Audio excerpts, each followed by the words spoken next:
Many people ask me for scoliosis help after they've tried the Schroth Method to reduce their rib hump. When I ask them why they aren't still doing it, they tell me it's too difficult to do at home, too complicated without a therapist, and so they just give up, which really doesn't help anyone. So I've designed the exercises in my protocol to be simple to understand based on the mechanics of the body, which makes it easier to stick to a routine. And you're going to see what I mean by that, because in this video, I'm going to show you how to use specific movements to reduce your rib hump. For those of you who don't know me, I'm Paget, I'm an osteopath, and I specialize in helping people with scoliosis and teaching other professionals to do the same. But before we get to the exercise, we have to remember that the spine is a three-dimensional structure, meaning when it moves to the left, it also rotates, but also straightens up or bends forward a little bit more. And I'm going to show you what I mean right here. So if we take the example of an S-shaped curve, and I'm going to position this so you're looking at it from behind, we're going to have a right-sided upper back curve and a left-sided lower back curve.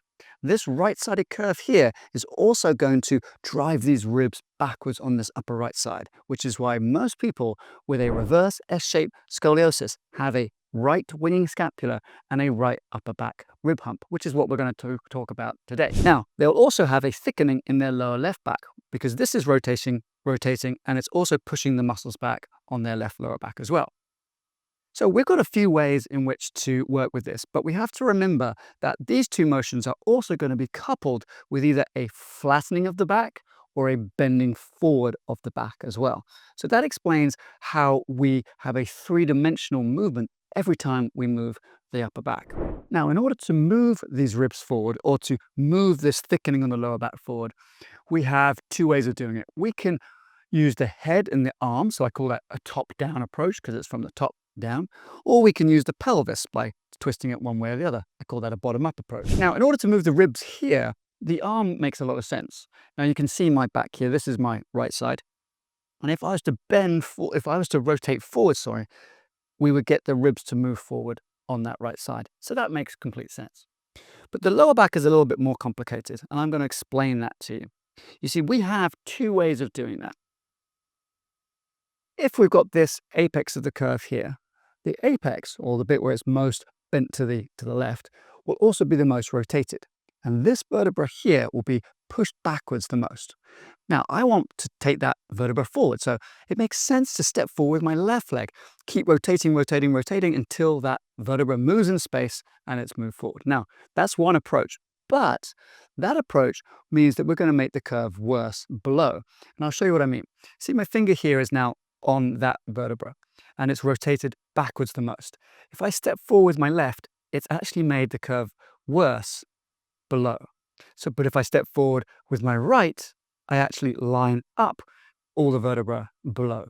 So I actually prefer people to step forward with their right. Also, we need to think about the curve and its bending to the side here.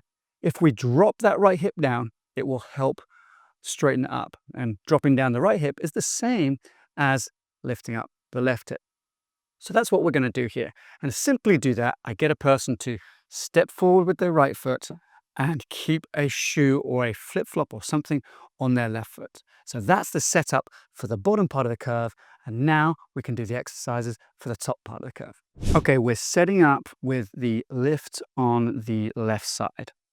Now I'm going to grab hold of this band with my right hand because I want to move the ribs forward with the right hand. All right, so the pre-position is lift on the left, right foot slightly forward, and then you're simply going to take your right hand and push that forward as much as you can without getting that rotation into the lower back. Because there's two curves, we don't want the movement to go down to the lower back. So try and keep the hips as still as possible. You might need to tuck your pelvis a little bit for this to make that a bit easier. Now we want to think about the curve in the left to right or the frontal plane. So we do that by simply lifting the left hand up over the head, and that can help straighten the curve from the top down. Also, we want to think about breathing. So you can take a nice deep breath in as you do these movements, or you can breathe all the way out as you do these movements. Breathing in will help inflate the ribs, and breathing out will help move the ribs in a different way. Hey, I'm just going to jump in here for a second. If you like this video and you want to learn more about how to manage your scoliosis from home, then make sure you like and subscribe to this channel, but also click that notification bell because you're going to get a special little message next time I post a video, and that way you won't miss any of this important content. Okay, let's go back to the exercises. Now, another way to do this is to simply have the band off to your right-hand side and then simply take the band across in front of you. Now, you can do this while facing a wall, but we really want to focus on bringing those ribs forward and bringing that scapula forward. If you are facing the wall, you can put your left hand up on the wall and it's going to help correct that upper curve from the top down.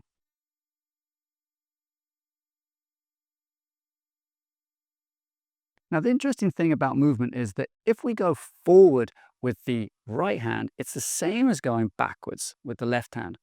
So we can actually make that work for us to our advantage. We can hold the strap or the band in our left hand and pull forwards and backwards while punching forward with the right hand. Make sure the setup's the same though, so the lift is on the left and the right foot is slightly forward. Now we get a really nice way of working the curve in two different ways, which strengthens the core muscles in two different ways. Now, once you've mastered those two, I want you to progress to working out how to step forwards and backwards. So here I'm stepping forwards with my right foot, and I'm ending up with my hips pointing slightly to the left.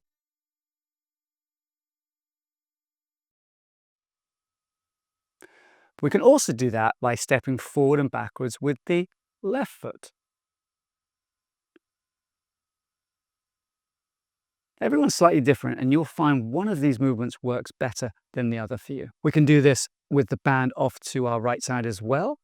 And this movement, personally for me, feels really nice. I feel like I've got a lot to push against, and I can really engage my core muscles to help pull those right ribs forward. But remember, try not to get too much movement into those hips.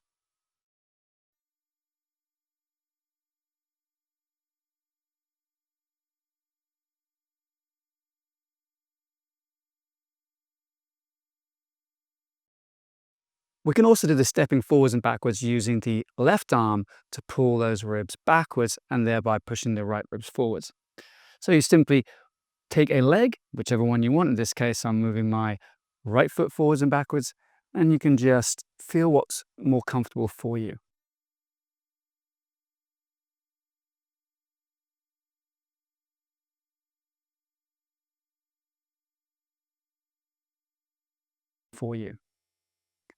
Now here I'm actually doing an advanced movement where at the end of range, I'm actually putting a little bit more rotation towards the left with my pelvis to get a little bit more of a change into my lower curve. So I fix the upper curve and then I rotate the pelvis just a little bit more. Remember, all the exercises I showed here today are for a reverse S-shaped curve, which is the most common type of curve. Now, if your curve is different from this, you will need to adapt these movements to your specific curve type, and I can help you do that. But also, if you've done the Schroth method in the past, let me know in the comments section if these exercises are easier or harder to do.